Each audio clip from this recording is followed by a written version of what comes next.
Hi friends, I'm Aya and welcome to your new safe space. So you have just suffered heartbreak, whether you were left or that you left someone, whether it's a romantic relationship or a very dear platonic relationship. Heartbreak is really hard, especially when you have had a pattern of emotional dependency. And a lot of people do. A lot of us did or do in their lives, and it is something that I personally have struggled with. So today I want to help you with 12 points to get out of that rut and reclaim your power and always feel whole within yourself so you can safely attach to a new relationship or a new friendship. But most of all, you need to reclaim the relationship with yourself first. So, number one, stop focusing on loss. I know it's easier said than done. However, think about it like this. You've never pursued your potential to its highest degree, and you've never been truly committed to yourself for someone else to commit to you. What I mean by this is that when you commit to yourself, imagine that relationship that you want to be. Imagine everything you want your partner to do for you. You have to have that relationship with yourself. See that partner that you imagine yourself to be having, that partner that you wish you had, that's the partner you're gonna be for yourself. Once you have that aura, once you commit to yourself, you will be radiating a serious energy that will repel people who are not on your level of seriousness or of development, and will actually attract people who are serious and who respect that kind of level, who will not be wasting their time because you're not wasting your time. Which brings us to point number 2. Commit to your own life. You know why you're scared right now? At this moment of the heartbreak, the scared to start on your own. You're scared because you feel that someone committed to you more than you have committed to yourself. You have been addicted to living through their actions towards you instead of your own actions towards your own self. And you punish them for not meeting your needs. You will always continue to do that if you keep preferring the comfort of a relationship over assuming and taking full accountability and responsibility for your life and guide yourself towards your highest potential. You have to understand that all of our potential, when we don't harness it, we are punished by that. We feel that loss within ourselves.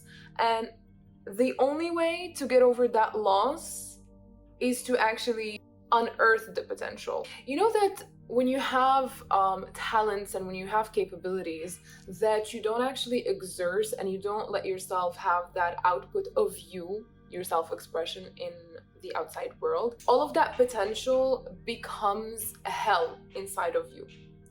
Because it's been untapped, you will become bitter, and your only way to find value of yourself will be through the actions of someone else towards you and how someone else values you and sees you through their eyes. That is a very dangerous path to take in life. Point number 3. Love is not dead. It sure feels like it is right now. You feel abandoned, you feel scared. They have been your whole life or a huge part of it for a while, and you have been theirs. But being complacent in your individual growth is exactly what got you to this point. And why you feel your world has been ripped apart. Feeling pain is normal, feeling loss is normal, everything, having negative feelings, that is normal. But feeling that you cannot exist without someone else is not exactly the healthiest thing. Point number 4. Just because I said that love is not dead does not mean that you can go and try to get them back. So no, you can't go back and try to give it another chance before you remove the root of your contribution to that dynamic. That part has everything to do with you and nothing to do with them. That is the part that you can deal with. That is the part that you have accountability and power over, and it will actually help you learn how you are in relationships. If there is genuine love and a desire from both people to eventually find each other and make it work, you have to get to a place of strength. You have to let them go and build yourself. It's the best recipe for finding that wholeness within yourself and eventually be in a truly healthy dynamic, whether it be with them or with another partner. Granted, if you were to go back to someone, they will have to have done the work, the same work that you're doing right now on themselves. Number 5, don't fill one placeholder with another. See, if you're here right now feeling so lost and that your whole life is ruined and you don't know how to advance, maybe you don't even know how to live past this point, etc., etc., it's clear that you have had some emotional dependency to that person. And even that primary partner that you had, they have been a placeholder. Because whether it be your main relationship that you lost or rebounds and band-aid relationships that you might want to have to mend your heartbreak, those are just comfortable ego boosting distractions that keep you in that state of needs, and they also keep you with that feeling of anxiety within, because what you need, actually what is meant to fill that hole within you, is about how you show up for yourself. Practically, financially, spiritually, and emotionally. As long as you have not done that, anyone else in your life on whom you lean on for those needs is just a placeholder for the person that actually needs to be taking care of those needs, which is you. Number 6, don't villainize the other person. Look, some dynamics are pretty extreme. There are some really mean people out there. There are some sociopathic, psychopathic narcissists out there. But I'm just like trying to generalize here. I am not trivializing anybody's experience. You just need to remember that you are an adult. No matter what the circumstances are, you were not kidnapped and held against your will to stay with this person and love them and cater to their needs, unless you were. And you have chosen an unhealthy dynamic. And the reason why we choose unhealthy dynamics subconsciously is that our brain wants to show us the wounds that keep us trapped in such dynamics. So each time you're in that dynamic, it's like another trial to get out of it and show your brain another type of closure. Show your brain that now you come out of it victorious. You may have been hurt severely by another person, and no matter whether their hurt was intentional or not, it may not be your fault, but coming out of it is your responsibility.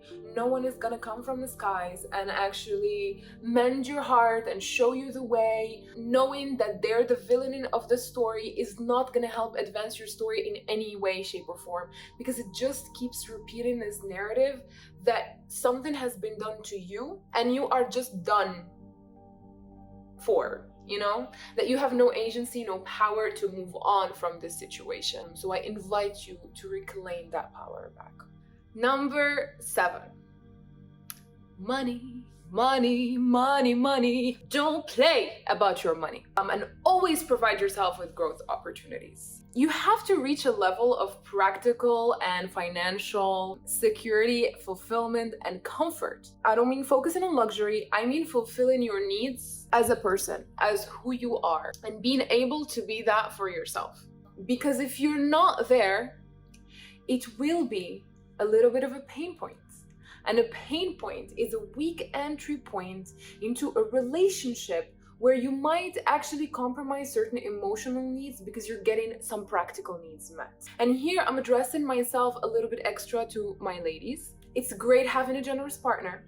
I advise to always find yourself a generous partner. However, you should not feel scared about your livelihood if they die, if they leave you, if they lose their money, if you lose their money, or services. I'm not just talking about cash money here, but also services that would normally cost you money to probably get done. So you have to have that fulfillment. You have to feel that you have your own little empire, your own beautiful bubble, that when you go out to date, since you're fulfilling all of your practical needs, no one actually can gaslight you into thinking that they will do this for you and you just should perhaps compromise on the fact that they don't listen as much, or maybe they're not as present emotionally, maybe they keep stonewalling you. This is a huge deal, and I would be doing a whole video on this point because it's a very, very big topic on its own. The eighth point is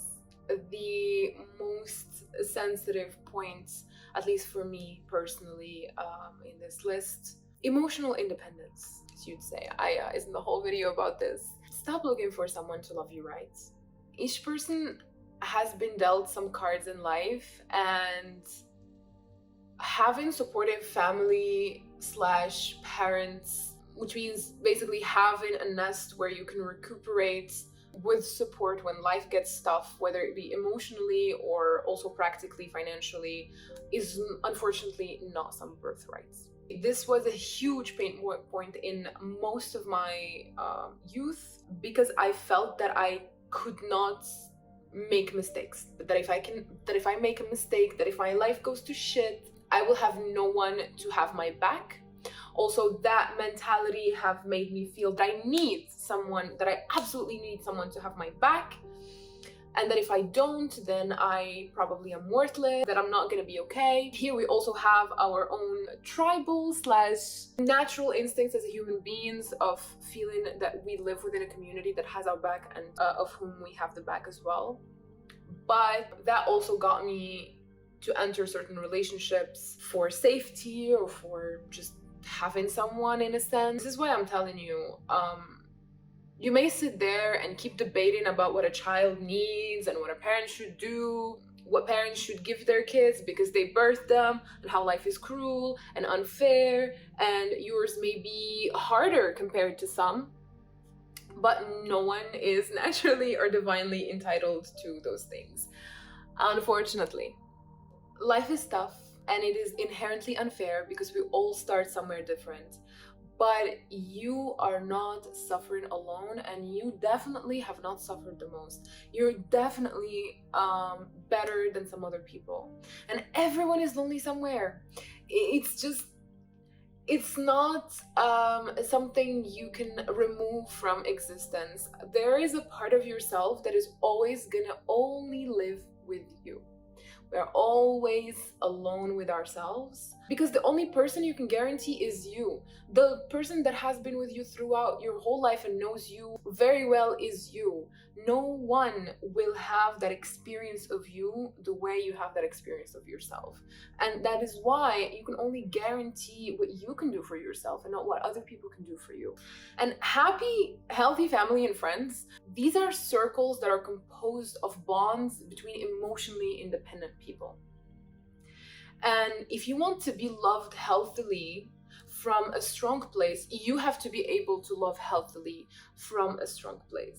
I'm not saying you're gonna be a finished product before you get into a relationship. No, this should be an eternal aim in your life. This is something that we never stop developing on. And relationships actually teach us more about ourselves. They teach us more about our weak points, about our strength points, and you can never develop as well and as intensely emotionally as you would in a relationship. Granted, this is not a relationship that is like with someone who is purposefully just breaking you down, but even from those types of dynamics you can learn a lot about human reality and about human emotions and about life and its reality, because people who hurt people, they're just repeating their own wounds. So that shows you a reality of life that perhaps you were not privy to. So I'm trying to always look at the glass half full in these situations. You know what is loving from a strong place? It's for me to be able to love you without projecting my needs on you. It's for me to be able to love you while protecting you from my own ego, from my own insecurities. You will never be someone who has zero insecurities. However, you will be someone who accepts themselves, someone who, when they notice that they have an insecurity about something, they can actually ask themselves, okay, like, how do I get better on this? Let's say you're insecure about money. Well, if you're making very little money, that insecurity is there to show you what you have to do to get to the point where you're going to feel more secure. But if, let's say, you're already making a certain amount of money, however, you keep feeling insecure and it has no tangible, logical reason on a material sense, then that is an invite to look within you. What is going on with you that is making you feel such feelings? And when you attain that level, you will not be projecting onto people, and you will have boundaries with people, and you can communicate very easily with people, and you will be having healthy conflict with people. And that is what loving and being loved from a strong place looks like. It does not mean not having conflict. It does not mean not arguing. It does not mean that you will not be pissed at a person, or that you will not have your pet peeves, that you would not have your insecurities, that you will never be perfect, and you should just abandon this idea that you will be perfect. However, aim for that perfection. Just aim for it, but enjoy the journey to it, and focus on the journey to it, and not really the goal of attaining that emotional and existential perfection.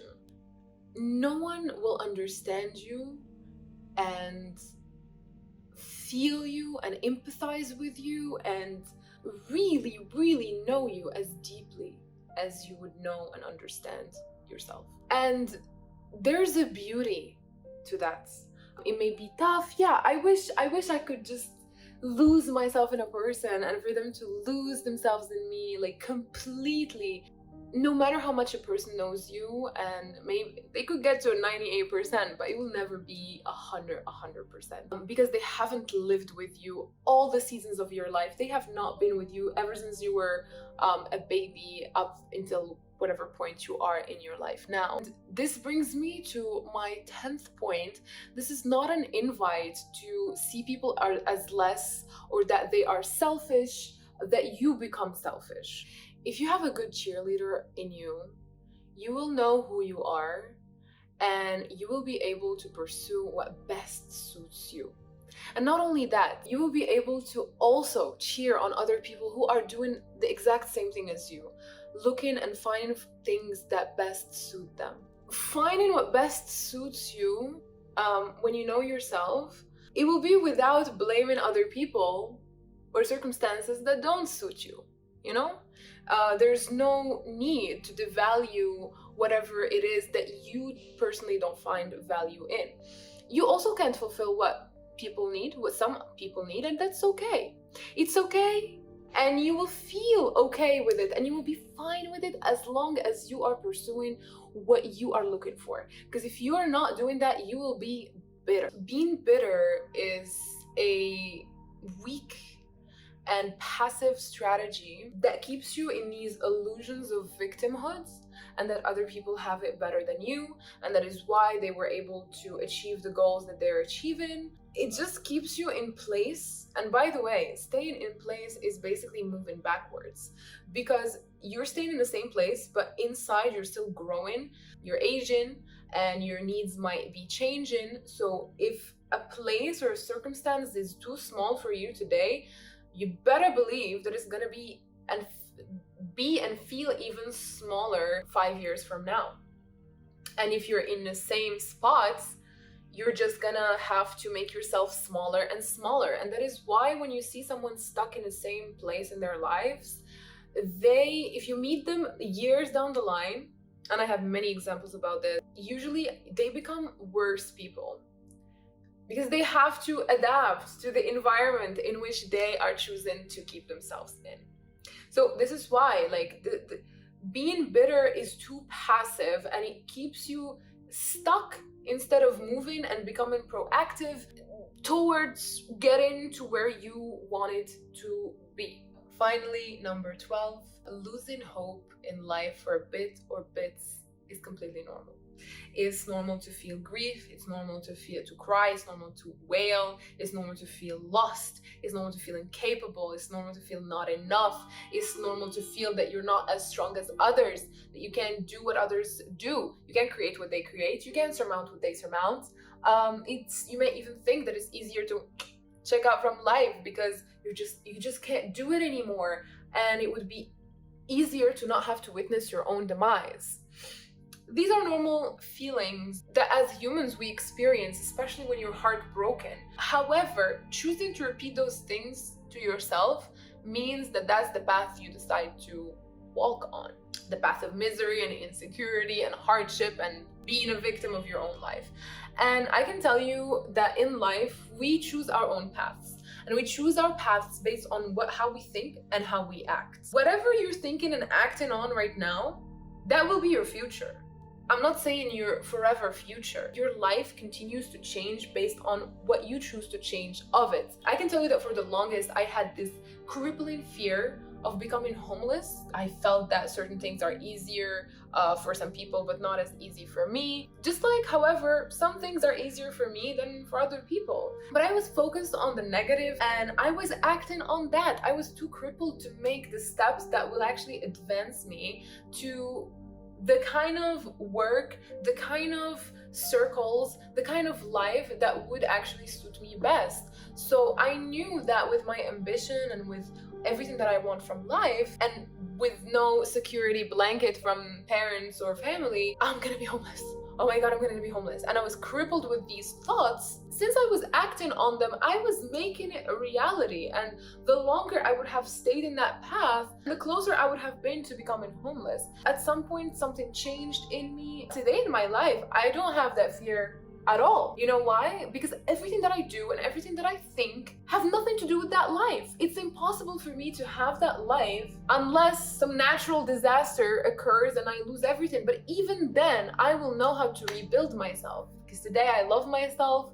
I know what I have, I know what I don't have, I know what I'm capable of, I know what I can become capable of. This is the path that I would love for you to choose in life as well. So I invite you to choose this path where you believe that you are strong, where you believe that you are invincible, where you believe that you're capable. You will reach that fulfillment and betterment within yourself. That is the path that I'm choosing for my life. That is what I repeat to myself, and that is what I act on, and that is why I am fine today. That is a wrap. I hope that this video has been beneficial for you, and I'm sending you a lot of love, a lot of hugs during this hard time, and have a great day. See you next time.